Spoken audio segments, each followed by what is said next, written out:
വളരെ സന്തോഷത്തോടു കൂടിയാണ് നിങ്ങൾ എല്ലാവരും പോലെ തന്നെ ഈ പ്രോഗ്രാമിൽ ഞാനും പങ്കെടുക്കുന്നത്. ഷബാബ് എന്ന് പറയുന്നത് നമ്മുടെ എല്ലാവരുടെയും ജീവിതത്തിൻ്റെ ഭാഗമാണ്.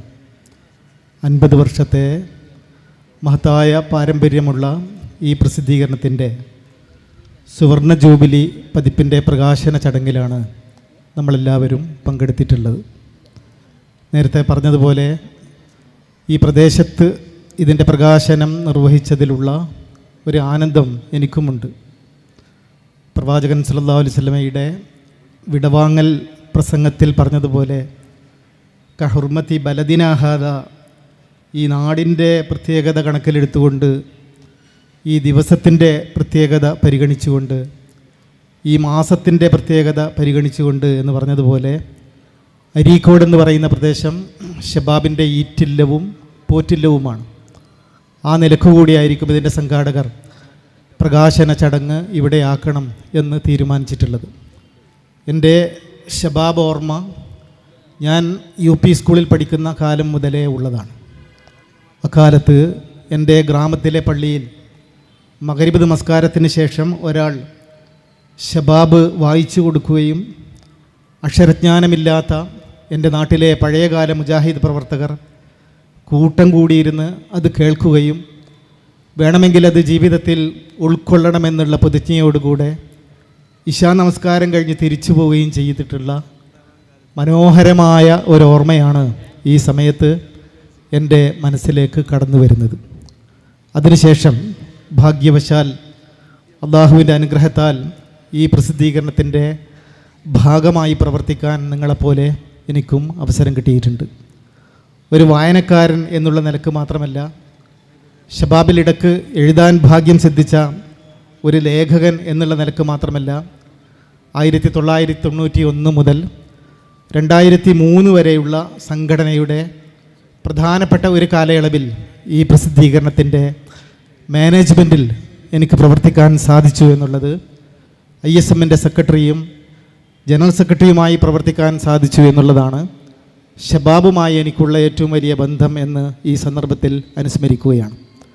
അന്ന് കോഴിക്കോട് മർക്കസ് ദഅവയിൽ ഞങ്ങളോടൊത്ത് പ്രവർത്തിച്ചിട്ടുള്ളത്, ഇതിൻ്റെ എഡിറ്റോറിയൽ ബോർഡിൽ പ്രവർത്തിച്ചിട്ടുള്ളത് എൻ്റെ സഹപ്രവർത്തകനായിരുന്ന അബൂബക്കർ കാരക്കുന്നാണ്. അബൂബക്കർ കാരക്കുന്നിൻ്റെയും അതുപോലെ മരണപ്പെട്ടുപോയ നമ്മുടെ MI തങ്ങളുടെയും അതേപോലെ തന്നെ അബ്ദുസ്സലാം സുല്ലമിയുടെയും ഏറ്റവും കൂടുതൽ പേരാവർത്തിക്കേണ്ടുന്ന ചെറിയ മുണ്ടം അബ്ദുൽ ഹമീദ് മദനിയുടെ നേതൃത്വത്തിലുള്ള EKM പന്നൂർ, അദ്ദേഹം ഈ സദസ്സിലുണ്ടാവുമെന്നാണ് ഞാൻ വിചാരിച്ചിട്ടുള്ളത്.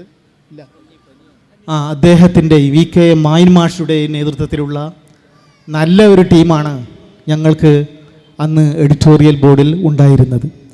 അതിനു മുമ്പും ചിലപ്പോൾ അതിനേക്കാൾ പ്രഗത്ഭരായ ആളുകൾ ഷബാബ് കൈകാര്യം ചെയ്തിരിക്കാം.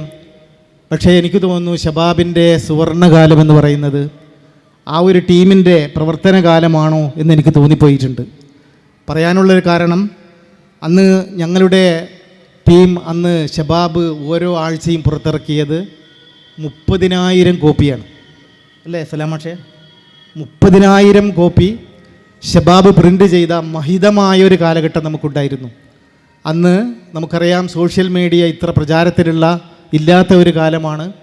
ഗൾഫ് നാടുകളിൽ സൗദി അറേബ്യ പോലെയുള്ള UAE പോലെയുള്ള നമ്മുടെ പ്രവർത്തകർക്ക് ഫ്ലൈറ്റിലൂടെയാണ് അന്ന് ഷബാബ് എത്തിയിട്ടുള്ളത്. ഒരാഴ്ച വൈകുമെന്നുള്ളത് ശരിയായിരിക്കാം, പക്ഷേ ഗൾഫിൽ പോയ അവിടുത്തെ ഇസ്ലാഹി സെൻറ്ററിൽ പ്രവർത്തിക്കാൻ പോയ ആളുകൾക്കൊക്കെ അറിയാം ഷബാബ് അവരുടെ ജീവിതത്തിൽ വരുത്തിയിട്ടുള്ള സ്വാധീനം. ഞാൻ ദീർഘിച്ച് പറയുന്നില്ല. ഷബാബിൻ്റെ ഓർമ്മകൾ ഒരു കടലോളം പറയാൻ നമുക്ക് ഓരോരുത്തർക്കും ഉണ്ടായിരിക്കുമെന്നുള്ളത് ഉറപ്പാണ്.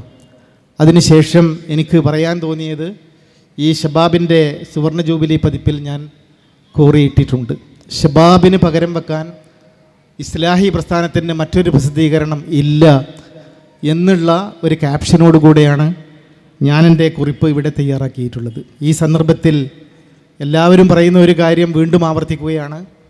അക്കാലത്തുള്ള പഴയ ചോദ്യങ്ങൾക്കുള്ള ഉത്തരം നമുക്ക് ഇപ്പോൾ പഴയ ഉത്തരമായി കൂടാ എന്നുള്ളതാണ്. എനിക്കുറപ്പിച്ച് പറയാൻ സാധിക്കും, അന്ന് ഓരോ വീട്ടിലെയും പ്രസിദ്ധീകരണം ഒരുപാട് ആളുകൾ വായിച്ചിരുന്നുവെങ്കിൽ ഇന്ന് നമ്മുടെ വീടകങ്ങളിലേക്ക് എത്തുന്ന ഈ പ്രസിദ്ധീകരണം ഒരുപക്ഷെ 1-2 ആളുകൾ മാത്രം വായിക്കുന്ന വളരെ പരിതാപകരമായ ഒരവസ്ഥയിലേക്ക് എത്തിയിരിക്കുകയാണ്. അതുകൊണ്ട് ഷബാബിൻ്റെ വരിക്കാർ എന്നുള്ളതിനേക്കാൾ കൂടുതൽ ഷബാബിൻ്റെ വായനക്കാരാണ് കൂടുതൽ ഉണ്ടാകേണ്ടത് എന്ന് സൂചിപ്പിക്കുകയാണ്. പുതിയ ചെറുപ്പക്കാരും ചെറുപ്പക്കാരികളും നമ്മൾ സഞ്ചരിച്ച വഴിയിലൂടെയാണ് നീങ്ങുന്നത് എന്ന് പറയാൻ സാധിക്കുകയില്ല. നാസ്തികവാദത്തിലേക്കും അതേപോലെ തന്നെ ലഹരി പദാർത്ഥങ്ങളിലേക്ക് നീങ്ങിപ്പോകുന്ന വലിയ ഒരു യുവതലമുറയാണ് നമ്മുടെ മുമ്പിലുള്ളത്. അതുപോലെ നമ്മുടെ പെൺകുട്ടികൾ ലിബറലിസത്തിൻ്റെ പേരിൽ അവരുടെ ആദർശ ജീവിതം കൈയൊഴിക്കുകയും വേഷത്തിലും അവരുടെ ഭക്ഷണത്തിലും അവരുടെ ജീവിത രീതിയിലും വരെ വലിയ മാറ്റങ്ങൾക്ക് വിധേയമായി കൊണ്ടിരിക്കുകയും ചെയ്യുന്ന ഒരു സമയത്താണ് ഷബാബിൻ്റെ സുവർണ ജൂബിലി പതിപ്പ് നമ്മൾ പ്രകാശിപ്പിക്കുന്നത്.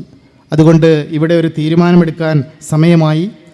NV ഇവിടെ സൂചിപ്പിച്ചതുപോലെ നമ്മൾ ഓരോ തുരുത്തുകളിലേക്ക് പോകാതെ നമുക്ക് ഒന്നിച്ച് നിൽക്കാൻ എവിടെയൊക്കെ സാധിക്കും. എനിക്ക് തോന്നുന്നു CP ഉമർ സുല്ലമി വേദിയിലുണ്ട്. അതേപോലെ തന്നെ KNM അതിൽ പ്രവർത്തിക്കുന്ന അതിൻ്റെ ഉപാധ്യക്ഷ സ്ഥാനത്തുള്ള NV അബ്ദുറഹ്മാൻ സാഹിബും ഇവിടെയുണ്ട്. അവരെങ്കിലും ഇപ്പോൾ ഒന്ന് മനസ്സ് വെക്കുകയാണെങ്കിൽ നമുക്ക് എവിടെയൊക്കെ യോജിക്കാൻ സാധിക്കുമോ, ഒരു ലയനം എന്നുള്ള നിലക്കല്ല ഞാൻ പറയുന്നത്, മുജാഹിദ് പ്രസ്ഥാനത്തിൻ്റെ ഐഡൻറ്റിറ്റി കാത്തു സൂക്ഷിച്ചുകൊണ്ട് നമുക്ക് മുന്നോട്ട് പോകാൻ സാധിക്കും. അത് ഷബാബിൻ്റെ ആശയമാണ്, ഷബാബിൻ്റെ തീരുമാനമാണ്, ഷബാബിൻ്റെ കൃത്യമായിട്ടുള്ള അതിൻ്റെ ഭരണഘടനയാണ് എന്ന് ഞാൻ ഈ സന്ദർഭത്തിൽ വിചാരിക്കുകയാണ്. പുതിയ ടീം വളരെ കർമ്മോത്സുകമാണ്. എൻ്റെ ഡോക്ടർ ജമാലുദ്ദീൻ ഫാറൂഖിയുടെ നേതൃത്വത്തിലുള്ള, അതുപോലെ ഡോക്ടർ അൻവറിൻ്റെയും ഹാസിൽ മുട്ടിലിൻ്റെയും നേതൃത്വത്തിലുള്ള ഈ ടീം നല്ല തരത്തിലുള്ള തീരുമാനങ്ങളുമായിട്ടായിരിക്കും മുന്നോട്ട് പോകുന്നത്. ഇതിൻ്റെ എഡിറ്റോറിയൽ ബോർഡിനെയും എനിക്ക് കൃത്യമായിട്ടറിയാം. അബ്ദുസത്താർ, സുഫിയാൻ അബ്ദുസത്താർ, VK ജാബിർ, അതുപോലെ നമ്മുടെ രാരങ്ങോത്ത് ഷബീർ രാരങ്ങോത്ത്, ഹാറൂൻ കക്കാട് പോലെയുള്ള ഒരുപാട് ടീം ഇതിൻ്റെ പിന്നിലുണ്ട്. അവർക്കിനിയും അത്ഭുതങ്ങൾ രചിക്കാൻ സാധിക്കട്ടെ എന്ന് മാത്രം ആശംസിച്ചുകൊണ്ട് എന്നെ ഇവിടേക്ക് സ്നേഹപൂർവ്വം ക്ഷണിച്ചു വരുത്തിയ ഇതിൻ്റെ സംഘാടകരോട് നന്ദി പ്രകാശിപ്പിച്ചുകൊണ്ട് ഞാൻ അവസാനിപ്പിക്കുന്നു. വസ്സലാമു അലൈക്കും വറഹ്മത്തുള്ളാഹി വബറകാതുഹു.